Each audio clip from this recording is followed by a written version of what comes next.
अधिवक्ताओं का 3 मई से धरना जारी।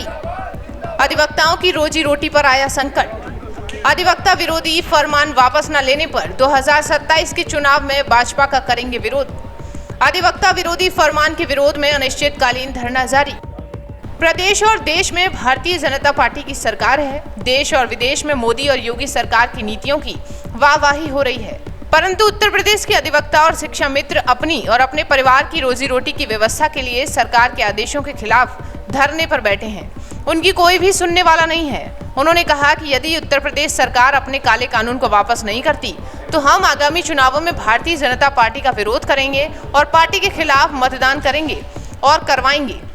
बता दें कि एतमादपुर तहसील में बार एसोसिएशन एतमादपुर के अध्यक्ष विजेंद्र सिंह बघेल की अध्यक्षता में लगभग 250 अधिवक्ताओं के साथ 3 मई से धरना जारी है, जिसमें आज सुबह बार काउंसिलिंग उत्तर प्रदेश की सदस्य प्रत्याशी हरजीत अरोड़ा भी धरने पर बैठी, धरने में शामिल हुई। तो वहीं शाम को धरना स्थल पर आए एतमादपुर विधायक डॉक्टर धर्मपाल सिंह को अधिवक्ताओं ने अधिवक्ता विरोधी पीपीपी कानून को सरकार द्वारा वापस लेने का मुख्यमंत्री उत्तर प्रदेश के नाम ज्ञापन सौंपा। विधायक ने एतमादपुर बार एसोसिएशन के सभी अधिवक्ताओं को उनकी सरकार तक बात पहुंचाने का भरोसा दिलाया है।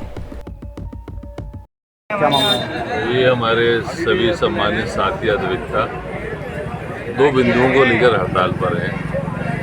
एक फ्रंट ऑफिस की बात है और उससे जुड़ा हुआ मामला है निबंधन मित्र वाला। तो अभी आईजी स्टाम्प सिटी साहब से भी बात हुई है। तो अभी सरकार का कहना है इस पर चर्चा हो रही है, अभी कोई आदेश जारी नहीं हुआ है। तो जैसा हमारे सम्मानित सभी अधिवक्ताओं की राय है उनकी बात सरकार तक पहुंचा दी जाए। मैं कोशिश करूंगा जो माननीय मंत्री जी हैं स्टाम्प के, तो सरकार तक हम अपने साथी अधिवक्ताओं की जो बात है, जो उनका ज्ञापन है, मैं वहाँ तक पहुँचा दूँ। Harjeet Arora civil court Agra. जी मैम, क्या कार्यक्रम है और क्या हो रहा है? सरकार ने जो अधिवक्ताओं को दबाने का सरकार शुरू से ही प्रयास कर रही है, और जिस तरीके से बीच में भी अभी एडवोकेट अमेंडमेंट बिल आया था जिसमें कि ये था कि अधिवक्ता स्ट्राइक नहीं कर सकते, कॉन्डोलेंस नहीं कर सकते, जैसे तैसे करके उसको रोका गया है। खत समाप्त तो वो भी नहीं हुआ है। जैसे जैसे उसको रोका गया है, एक और नई स्कीम सरकार के द्वारा ले आई गई है कि जो तहसील है, तहसील में फ्रंट ऑफिस बनाने की तैयारी की जा रही है। सबसे पहले सरकार ने प्रयास किया है कि 154 तहसीलों में फ्रंट ऑफिस बनाए जाएंगे। जैसे जैसे 154 तहसीलों में अगर सक्सेसफुल हो जाएगी सरकार, तो उसी तरीके से ये सभी तहसीलों में लागू कर देंगे। सरकार चाहती है कि अधिवक्ता उसके गुलाम बन जाए, क्योंकि फ्रंट ऑफिस जब ओपन हो जाएंगे तो अधिवक्ताओं का काम क्या रह जाएगा, बैनामा लेखकों का काम क्या रह जाएगा, कातिबों का काम क्या रह जाएगा। तब तो जितने भी प्राइवेट लड़के बैठे हैं वो काम करेंगे, डायरेक्टली वो डीलिंग करेंगे। तो इसका मतलब ये है कि अधिवक्ता तो बिल्कुल गुलाम बनेंगे। क्यों? और अधिवक्ता इसकी लड़ाई लड़ेंगे और हम जीतेंगे भी। हम फ्रंट ऑफिस खुलने नहीं देंगे, चाहे इसके लिए हमें कितनी भी लंबी लड़ाई लड़नी पड़े, हम लड़ेंगे। इसकी लड़ाई है, हम इसे किसी भी कीमत पर नहीं खुलने देंगे, चाहे हमको कितनी बड़ी कुर्बानी क्यों न देनी पड़े।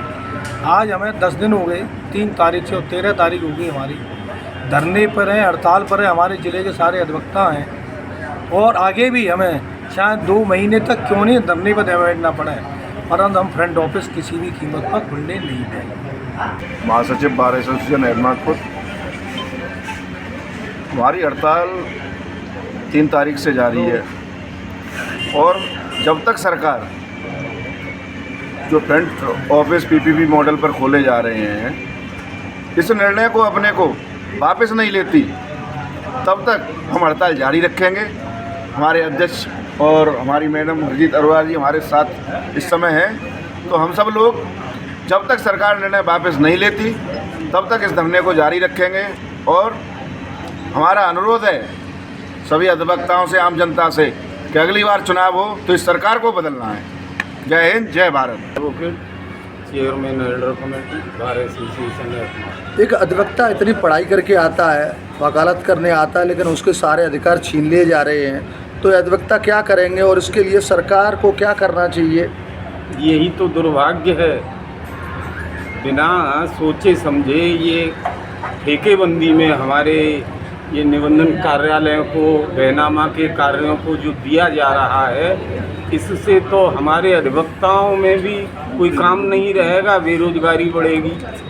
और जहाँ तक जन सुविधा एज ठेकेबंदी में जो काम होगा उसमें गलत से गलत बैनामे डीड लिखी जाएंगी, उससे जनता का उत्पीड़न होगा और क्राइम भी बढ़ेगा, सरेआम कत्ल होंगे, क्योंकि ये लोग बाज नहीं आएंगे। जैसा कि हमारे ये तहसील के अंदर, सभी तहसीलों के अंदर थाना दिवस और ये तहसील दिवस जो खोले गए हैं हमारी सरकार के द्वारा, ऐसे ही इनमें काम कोई नहीं होता। थाना दिवस में कोई जनता का काम नहीं होता, तहसील दिवस में कोई जनता का काम नहीं होता। इसी प्रकार उसी तर्ज पर ये हर जगह धीरे धीरे ये जब ठेकेबंदी में जा रहे हैं, इससे तो जो एजेंट ठेकेदार हैं वो फलेंगे फूलेंगे, बाकी जनता का उत्पीड़न होगा और हमारे जो अधिवक्ता साथी हैं उनका उत्पीड़न होगा। आपने भी कहा तहसील और ये दिवस लगते हैं, इनमें कुछ होता नहीं है, लोग इतने आशाएं लेकर, उम्मीद लेकर आते हैं जी। क्या इस सरकार को पता नहीं है कि यहाँ पर कुछ नहीं होता है, वैसी भीड़ रहती है? यस, ऐसा है, सरकार को सब कुछ पता है। बहुत बड़ा आरोप लगा रहे हो सरकार पर, ये बिल्कुल, अधिकारियों पर बहुत बड़ा। बिल्कुल, यह सत्य है, आरोप नहीं, यह सत्य है। सरकार को सब कुछ पता है, चाहे डीएम हो, चाहे कमिश्नर हो, चाहे कोई गृह सचिव हो, प्रत्येक को ये पता है कि कोई किसी भी जनता का किसी भी प्रकार का काम, चाहे तहसील दिवस हो चाहे थाना दिवस हो, नहीं होते हैं। और उसी तर्ज पर ये ठेकेबंदी में ये जा रहे हैं, तो उस समय मिसलेनियस कार्य तमाम होते हैं वो ख़त्म कर दिए सरकार ने, चूँकि तहसील दिवस और थाना दिवस वो चले गए, उधर जनता का उधर काम नहीं होता है तो उत्पीड़न है। ऐसे ही इनकी ये स्थिति बनेगी, ये ठेकेबंदी में चले जाएंगे तो जो ठेकेदार होंगे वो मालामाल होंगे और उसका एक कानूनी तौर से ये असर होगा उसमें कि फर्जी सेल डीड, फर्जी वसीयत, फर्जी एग्रीमेंट, ये सब होंगे और इससे जनता का उत्पीड़न होगा और जनता इतनी भयभीत और वो हो जाएगी, आपस में एक दूसरे के मर्डर भी होंगे, क्राइम भी बढ़ेगा जो ये करने जा रहे हैं। सारे अधिवक्ता यहीं के नहीं, पूरे मंडल के अधिवक्ता तहसील के सब इसका विरोध कर रहे हैं और विरोध जब तक जारी रहेगा तब तक इसको वापस नहीं ले देती सरकार। जोर से बोलो। इस समय जो हम लोग अधिवक्ता लोग सरकार के इस नीति का विरोध कर रहे हैं, जो सरकार पीपी मॉडल लाने जा रही है,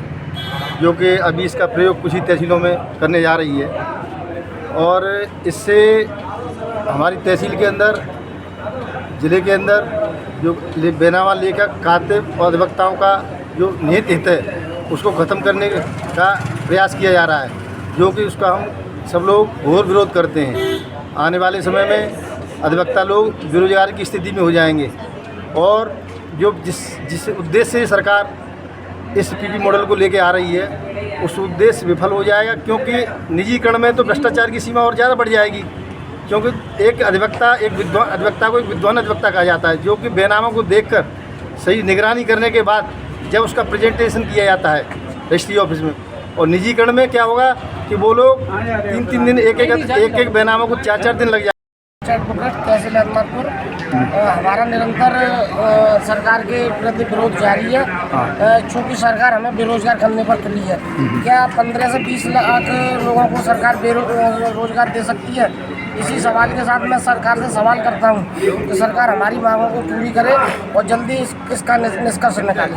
ये सरकार नहीं सुनेगी तो फिर क्या प्रतिक्रिया होगी? सरकार अगर नहीं सुनती है तो हम घर जाएंगे और 2027 में हम 2027 का चुनाव जो प्रभावित करेंगे और इन सभी से कहेंगे कि क्या नाम है, ये सरकार जो है हम लोगों को बेरोजगार कर रही है, इसको वोट मत देना। हम सरकार के विरोध में जाएंगे 2027 के चुनाव में।